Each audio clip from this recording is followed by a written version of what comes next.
Yan mga katilaok, nagtatlong set up po tayo ng pangate. Narito ako ngayon sa farm. Napakaraming kaykay ng napakaraming kaykay ng labuyo rito.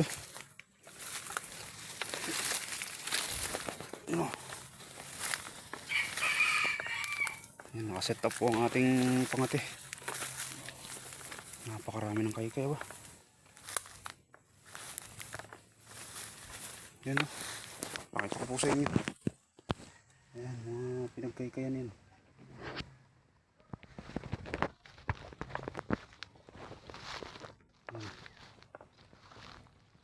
Ayan, laki ng pinagkaykayan. Ayan. Ayan, sa loob ng kawayan ito.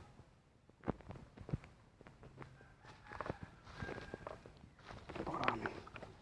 Nakita ko ho yung yung labuyo. May kasamang inahin, dalawa. Ayan, napakaraming kaykay.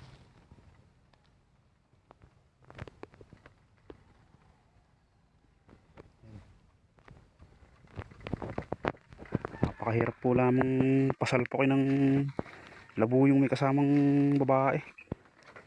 Depende ho yun sa labuyo. Meron ho kahit may kasamang inahin, pag talagang matapang sumasalpok. Ito hindi sumalpok, hindi nga tumitilaok eh.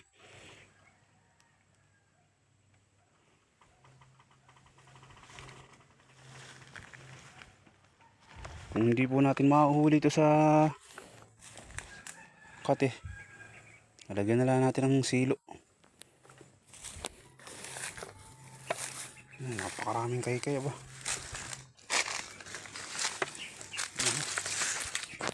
Kita nyo ng mga kaykay na yun.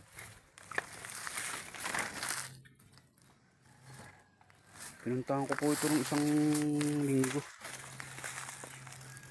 Wala pa itong mga kaykay na ito. Ngayon, tumami na. Palibhasa kasi nag-init na. Kaya ayan. Nakapagkakaykay na sila sa loob ng kawayanan.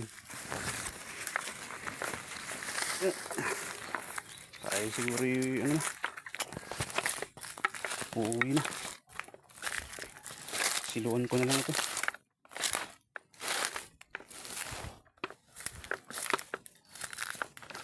Kukunin na natin ang ating pangate. Tingin ko hindi lalapit ito.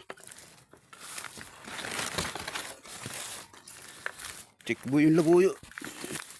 Dalawa yung nakakita ko mabaing kasama. Ayan yung ating pangate. Nakaset up na. Ayan. Ito ko gagawa ng silo. Ayan. Pauwi po ako kanina. Nakita ko narito. Narito sila. Ayan, narito. Nakita ko yung lalaki kaso hindi ko lang masyadong naitsurahan kanina. Hindi nagtago kasi ako. Pero yung babae po nakita ko. Ayan. Tayo uwi na. Anong oras na? Umabol pa ng tilakong pangati natin. Samsamin ko na ito. Mamaya nga po naman ipapanraw tayo ng silo.